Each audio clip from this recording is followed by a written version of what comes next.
Hola, muy buenas a todos, bienvenidos de nuevo al canal.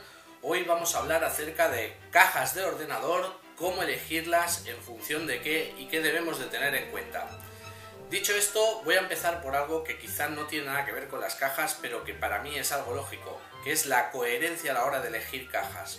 Es decir, si lo que yo voy a montar es un equipo para que haga de sistema multimedia para tener al lado de la televisión de nuestro salón, jamás voy a escoger una caja como esto, que es una Mid-Tower, o una caja más grande. Sería algo no lógico. Imaginaos tener al lado de la tele una torre así enorme para poder reproducir vuestras películas. Por tanto, voy a empezar por ahí, ¿vale, chicos? Primero, cohesión a la hora de elegir vuestras cajas, tener bastante en cuenta qué tipo de proyecto, qué tipo de ordenador vais a querer montar.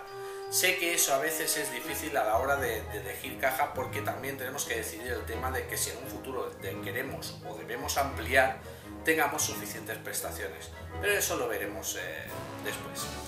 Lo primero de todo, por donde quiero empezar, es por los tamaños. No me refiero en sí a los tamaños de las cajas.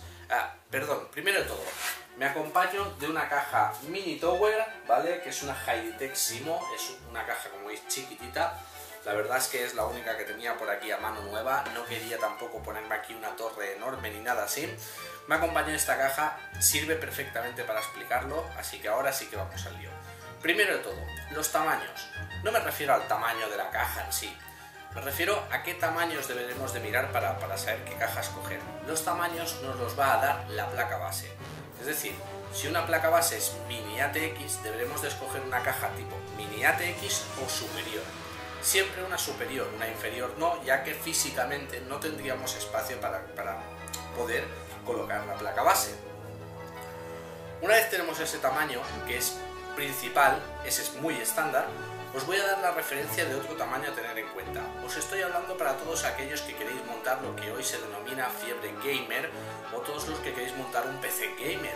Pues en ese aspecto tenemos que tener otro detalle en cuenta que no todo el mundo tiene, y es esta distancia o este tamaño de aquí. Mi palmo hace 21 centímetros, como veis aquí hay 23 como máximo. Las gráficas de última generación, sobre todo las de gama alta, son bastante más largas. Nos podemos encontrar que, por ejemplo, en este vídeo, el unboxing que hice de una R9, tengamos una gráfica de 37 centímetros. Entonces, ¿qué pasa? Que aquí no entraría. Así que, chicos, primero de todo, cuando vayáis a seleccionar una caja, tamaños, tamaño de placa base, y si va a ser un ordenador que va a tener una gráfica que hoy en día suelen ser las tarjetas más largas del mercado, tamaño suficiente para que nos entre la gráfica. A partir de ahí, ahora ya sí que hablaremos de todo tipo de temas estándar. En el mercado, como podéis ver en esta imagen, tenemos varios tipos de, vamos a apartar esto un poco, varios tipos de cajas. Tenemos tipo Barebone o HTPC, se usan comúnmente como equipos multimedia para tener al lado de la tele, en el salón, en la cocina, etc. Son cajas muy chiquititas que aceptan placas bases muy chiquititas con especificaciones muy escuetas, sin grandes posibilidades de expansión. Normalmente tienen una bahía o dos de 5,25 y una o dos internas de 3,5. Suelen ser para lo que son y eso es lo que hay. Luego, por otro lado, tenemos las típicas cajas Mini ITX, como habéis visto en esa imagen, que suelen ser las cajitas estas así muy chiquititas, que no suelen tener bahía de expansión externa, solo suelen tener una interna, y que suele utilizarse para todos aquellos microequipos, que suele ser una placa base Mini ITX que viene con su procesador y su gráfica ensamblado, y que sirve pues para muchas cosas como controlar automatismos y demás. Son ordenadores muy pequeñitos, muy específicos, sin posibilidades casi de expansión, y que tienen ciertos usos. Sí que es cierto, también hay que decirlo, que a día de hoy, con las mejoras que hay tecnológicas, muchos de esos ordenadores nos sirven como ordenadores multimedia, con la posibilidad de reducir el tamaño de nuestros Barebone o nuestros HTPC a esos Mini ITX. Básicamente la diferencia entre ellos es que los HTPC, que son los que más me gustan, suelen venir con display, un panel frontal con muchas conexiones externas para entrada de micrófonos, salida de sonido, USBs, controladores de volumen, etcétera, etcétera. Es la caja idónea para mí para estas cosas. Las Mini ETX las usaría para cosas como integrar un ordenador en un coche, cositas así. Y luego los Barebone, pues para mí prácticamente hoy están en desuso. El problema de estos tres tipos de cajas es que normalmente la ventilación suele ser bastante mala y suele calentarse. Una vez dicho esto, pasamos de esas 3 cajas y vamos a centrarnos en las Slim. Las cajas Slim normalmente están pensadas para ordenadores que van a tener un uso de cara a oficina. Podemos darnos cuenta, por ejemplo, fijaos, yo ya estuve en Seguridad Social y tenían las pantallas justo detrás pegada a una caja que era Slim, y ahí pues es un ordenador sencillo con una bahía de expansión de 5,25 y un par internas y una placa base muy sencillita. Lo único que les permite es leer correos electrónicos, navegar por internet y demás. Son ordenadores de oficina, o sea, como normalmente se suele decir. Entonces, para ordenadores de oficina es una caja que está bastante bien. Los ordenadores que van dentro no requieren gran cantidad de disipación y esas cajas suelen tener hueco para un ventilador, así que son perfectas para ello. Lo siguiente que tenemos son las Mini ATX. Por encima estarían las semi-torre, las torres y las gran torres. Esto es Mini ATX. Lo siguiente sería la ATX estándar o Mid Tower, que se le suele llamar, que sería lo más estándar y lo más común. El caso es que yo he traído esta porque queda mejor y la verdad es que os puedo enseñar mejor lo que hay, pero bueno, vamos a ello.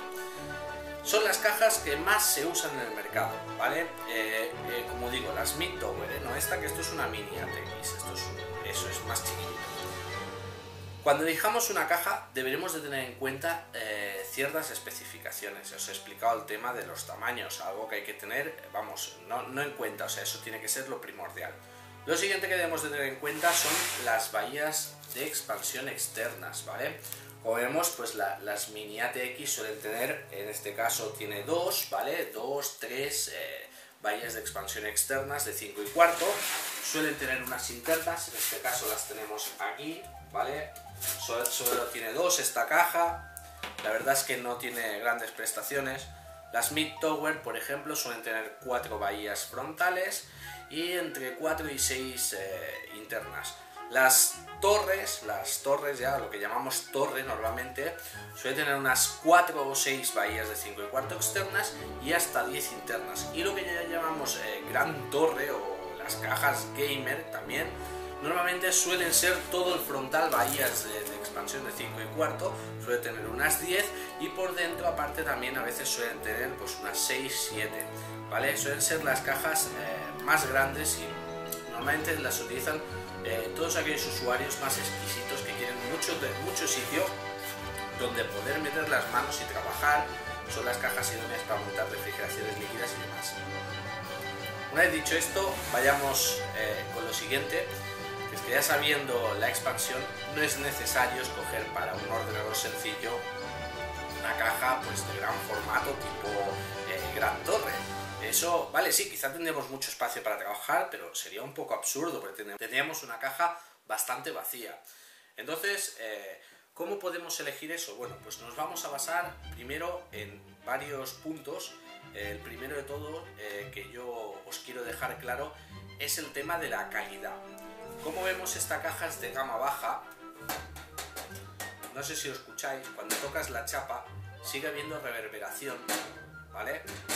Sigue habiendo una vibración, lo cual quiere decir que si esta caja tuviese varios ventiladores vibraría. Por suerte las cajas que son Mini ATX solo suelen traer un ventilador o 2 y no suelen producir mucha vibración, pero como veis la chapa es muy pequeñita, de muy baja calidad. Eso es el primer punto a tener en cuenta, la calidad de la caja, chicos. Si esta chapa fuese más gruesa, sí que tendríamos unas prestaciones y unas cosas en contra.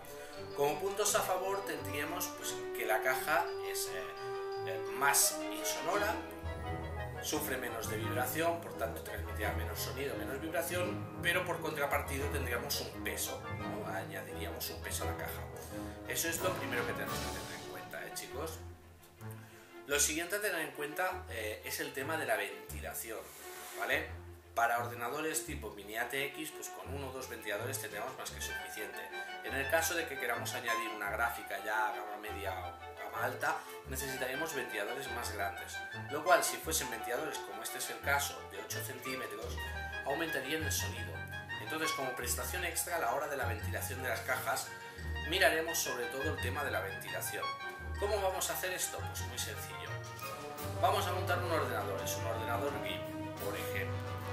lo que miraríamos es que pudiéramos tener suficientes ventiladores para poder aumentar o mejorar el flujo de aire interno, que es el que va a refrigerar el ordenador.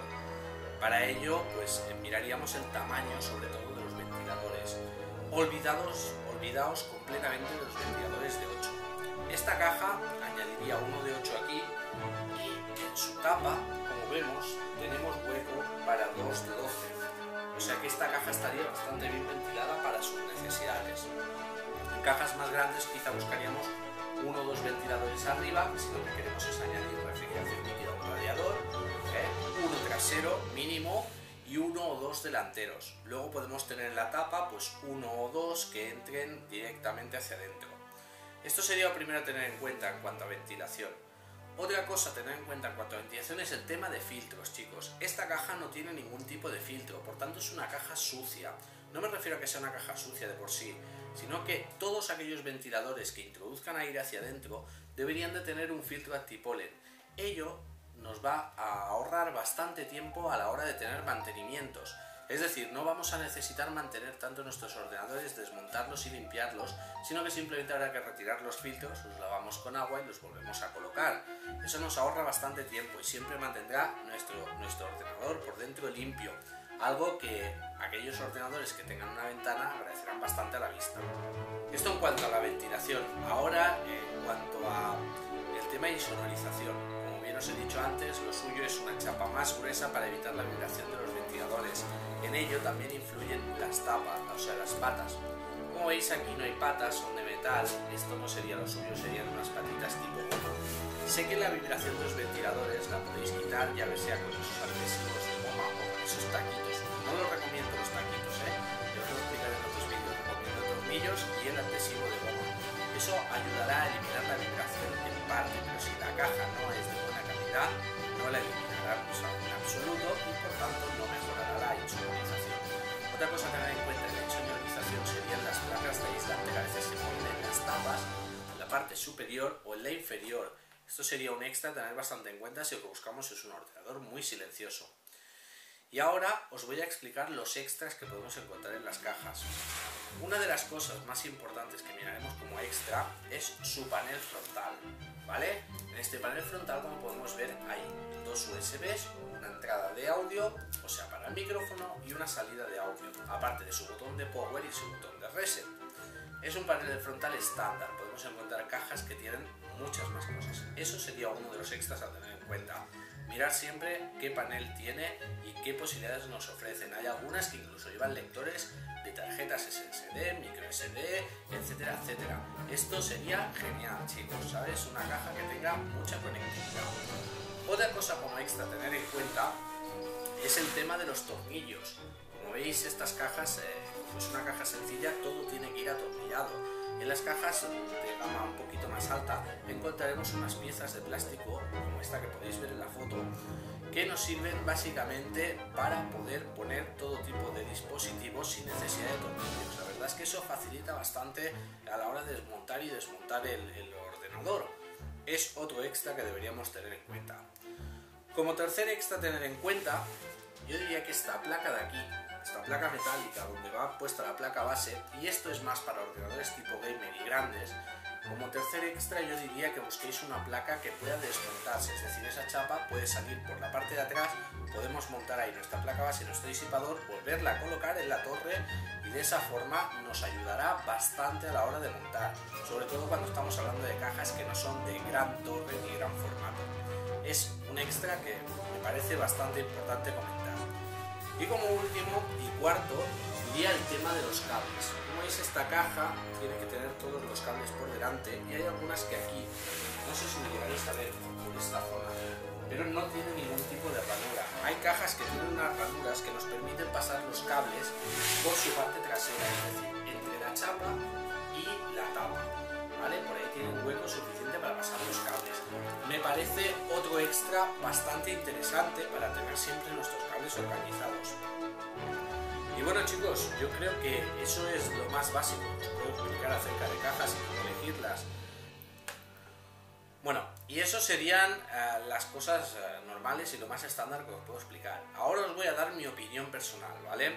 Mi opinión personal no tiene nada que ver ni con estética, ni con cajas, ni demás. Tiene que ver más que nada pues, con algo que normalmente la gente no se fija. Primero de todo, para cajas estándar la fuente de alimentación va aquí arriba, como podéis ver. Yo prefiero la fuente de alimentación abajo. Simplemente es un tema de que ese pequeño ángulo que hace la fuente de alimentación a la hora de meter y sacar el aire o introducir aire y sacarlo no hará que ese aire caliente entre en el resto de componentes y tampoco cogerá aire caliente. Esto es una de las cosas que, al menos a mi forma de ver, para casi todos los ordenadores que puedo, fuente de alimentación abajo. Otra de mis recomendaciones es que os olvidéis de los frontales de plástico, siempre que sea posible. Hay cajas de todo tipo de tamaños que tienen frontales de plástico y otras que no. Mi recomendación es que sea todo metal, básicamente porque el plástico no ayuda a disipar la calor y una caja que es completamente de metal, el metal sí que es un buen conductor de la temperatura y ayudará bastante a refrigerar. Los plásticos suelen ser embellecedores muy bonitos, pero que normalmente tapan la circulación de aire y no ayudan mucho. Otro de mis puntos personales a tener en cuenta a la hora de elegir caja, en este caso no sería, pero en otras sería el tema de la actualización. Deberemos de saber si el cliente va a querer actualizar o no ese ordenador en breve. Para mí es muy interesante el tema de ventiladores en la parte de arriba. Son los ventiladores que mejor funcionan a la hora de extraer aire caliente, pero eso es solo para ordenadores más avanzados. Quizá esta caja sería más que recomendable por mí para un ordenador de oficina, un ordenador chiquitito para las típicas personas que lo utilizan para navegar por internet y poco más. Cualquier tipo de pregunta en los comentarios, por favor. Si os gusta la temática del canal y demás, os gusta este vídeo, podéis apoyarlo con un like y compartirlo con vuestros amigos. Podéis seguirme en Twitter, en Facebook o en mis dos canales de YouTube. Y nada, chicos, si os ha gustado y queréis cualquier otro tipo de vídeo, cualquier otro tipo de explicación, me podéis enviar un mensaje directo a través de información del canal de YouTube. Estaré encantado de atender a todas vuestras sugerencias y vuestras preguntas. Y hasta el próximo vídeo.